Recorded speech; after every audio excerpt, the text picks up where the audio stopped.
Welcome to 5D media. బాబు గారు, పవన్ కళ్యాణ్ గారు social మీడియాలో ఈ 100 మంది సోషల్ మీడియా ఇన్ఫ్లుయెన్సర్స్ని మీరు ఆపగలరా?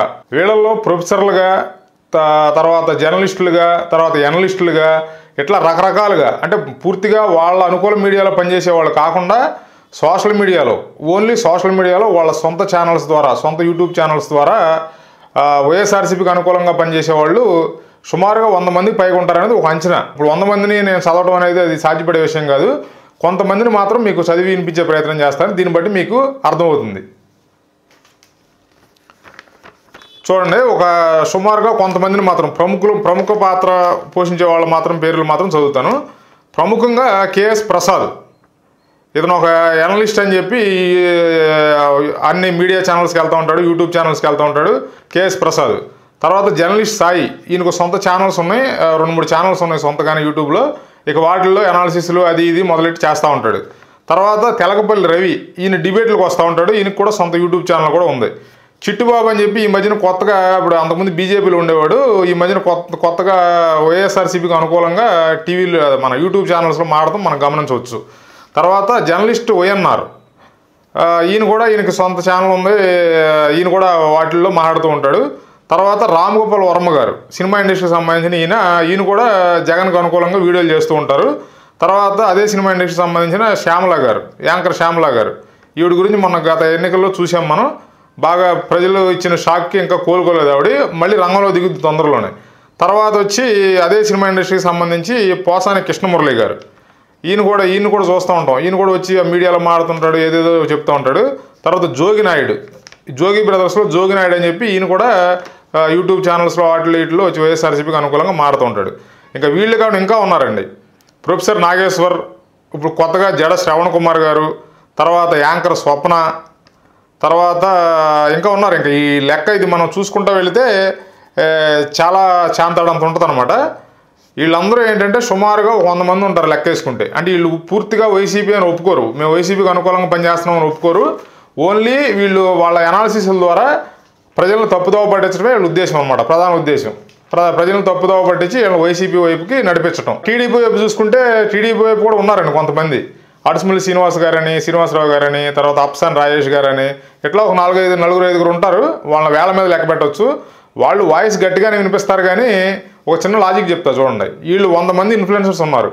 వీళ్ళల్లో సుమారుగా ఒక 60-70 మంది రోజుకు ఒక 2 వీడియోలు అప్లోడ్ చేస్తే యూట్యూబ్లో వాళ్ళు వీడియోలు చేసి, సుమారుగా ఒక 70 మంది 2 వీడియోలు అప్లోడ్ చేసిన 140 వీడియోలు. అంటే యూట్యూబ్లో వీళ్ళు రోజుకి 100 నుంచి 200 మధ్యన వీడియోలు అప్లోడ్ చేసే అవకాశం ఉంది. అంటే దీని అర్థం ఏంటంటే సోషల్ మీడియాలో, అంటే యూట్యూబ్లో వీళ్ళు యూట్యూబ్ని కమ్మేస్తారనమాట. అంటే మిడతల దాడి, లేకపోతే కాలకేయుల దాడి అంటాం కదా, బాహుబలి సినిమాలో చూసాం మనం. అట్లా వీళ్ళు యూట్యూబ్ని ఏంటంటే రోజుకు 100 నుంచి 200 వీడియోలు అప్లోడ్ చేసి యూట్యూబ్ని కమ్మేస్తారు.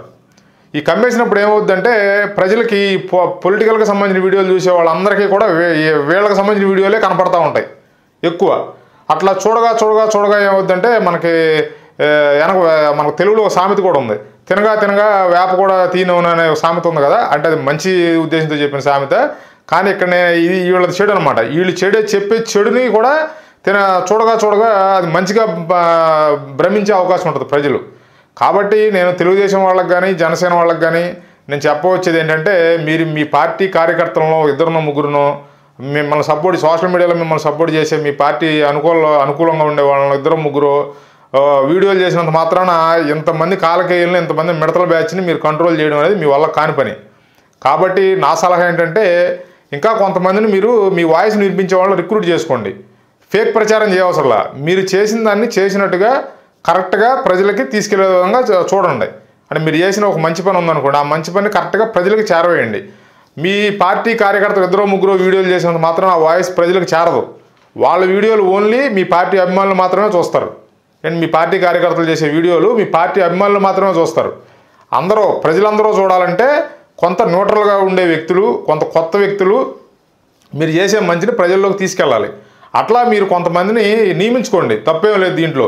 నియమించుకుని మీ ఫేక్ ప్రచారం ఏం చేయించవసరంలా. మీరు చేసిన మంచి పనులు, మీరు తీసుకున్నటువంటి నిర్ణయాలని ప్రజల దగ్గరకు తీసుకెళ్ళండి. ఈ మధ్యన ఒక నిర్ణయం చూశాను నేను. ఏంటంటే గవర్నమెంట్ ఆఫీసుల్లో చంద్రబాబు నాయుడు గారి ఫోటోతో పాటు ముఖ్యమంత్రి ఫోటోతో పాటు పవన్ కళ్యాణ్ గారి ఫోటో కూడా పెట్టండి అని చెప్పి ఒక జియో ఇచ్చినట్టు గవర్నమెంట్ మన వార్తల్లో చూసాం. కానీ ఇది ప్రజలకు చేరలేదు. నా ఉద్దేశం ప్రకారం ఇది ప్రజలకు పెద్దగా చేరల. ఇది ఒక మంచి నిర్ణయం. అంటే ఇది కలెక్టివ్ డెసిషన్ అన్నమాట. అందరూ కలిసి మేము ఒక సమైక్యంగా పనిచేస్తాం 5 సంవత్సరాలు అనే ఒక మెసేజ్ని ప్రజలకి ఇచ్చే ఉద్దేశంతో ఈ నిర్ణయం తీసుకున్నారు చంద్రబాబు గారు. దీన్ని కానీ మీరు ప్రజలకు చేర్చడంలో పెద్ద సక్సెస్ అయ్యారని నేను అనుకోవట్లేదు. మీరు విఫలమయ్యారు. ఎందుకంటే ఇప్పుడు ఈ విషయం చాలామంది జన సైనికులకి తెలియదు, జనసేన అభిమానులకి తెలియదు, సాధారణ ప్రజలకు కూడా తెలియదు. అలా ఇలా మంచి నిర్ణయాలు తీసుకున్నప్పుడు వాటిని ప్రజల్లోకి తీసుకెళ్లాలంటే ఓన్లీ మీ పార్టీకి సంబంధించిన ఇన్ఫ్లుయెన్సర్స్ 2-3 వీడియోలు యూట్యూబ్లో వీడియోలు చూసినంత మాత్రం అది ప్రజల్లోకి వెళ్ళదు.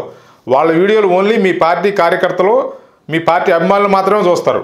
అందరూ చూడాలంటే కొత్త ముఖాలు రావాలి, కొత్త వాళ్ళు వచ్చి మీ చేసిన మంచిని ప్రజల్లోకి తీసుకెళ్లే ప్రయత్నం చేయాలి. అప్పుడే మీరు చేసిన మంచి ప్రజల్లోకి వెళ్ళే అవకాశం ఉంటుంది. లేదంటే ఈ 100 మంది 200 మంది ఇన్ఫ్లుయెన్సర్స్ ఉన్నారు కదా, ఆల్రెడీ వీళ్ళు గత 5 ఏళ్ల నుంచి విషం కక్కారు. కానీ ప్రజలు విజ్ఞులు కాబట్టి వీళ్ళ మాటలు నమ్మలేదు, మీకు ఓటేసి మీకు అధికారం ఇచ్చారు. కానీ వీళ్ళు మళ్ళీ మీరు చేసే ప్రతి అడుగు తీస్తే ఒక వీడియో చేస్తారు, అడుగు వేస్తే ఒక వీడియో చేస్తారు. అంటే మీరు వేసే ఒక అడుగు తీసినా ఒక అడుగు వేసినా కూడా మీ మీద ఒక విష ప్రచారం, ఒక దుష్ప్రచారానికి సంబంధించిన వీడియోలు చేసి యూట్యూబ్లో వదులుతారు. అంటే రోజుకు 150 నుంచి 200 మంది ఇన్ఫ్లుయెన్సర్స్ ఉన్నారంటే మేధావుల ముసుగులో కొంత ప్రజలు నమ్మేవాళ్ళు కూడా ఉన్నారు ఇళ్లలో చాలామంది. వీళ్ళందరూ ఏంటంటే ఇక ఇదే పనిగా పెట్టుకుంటారు. మీరు ఏ నిర్ణయం తీసుకున్నా దాన్ని నెగిటివ్గా ప్రచారం చేస్తారు. కాబట్టి కాలం అనేది ఆగదండి, కాలం నడిచిపోద్ది. మళ్ళీ 5 ఏళ్ళు ఊరికి అలా వచ్చేస్తాయి. ఇప్పుడు జగన్మోహన్ రెడ్డి చెప్పాడు కదా, కళ్ళు మూసి కూడా 5 ఏళ్ళు గడిచిపోద్దని. అట్లాగే కాలం అనేది ఊరికి అలా వచ్చేస్తుంది.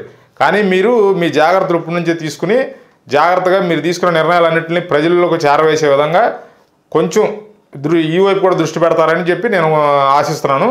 Thanks for watching. Please like, share and subscribe.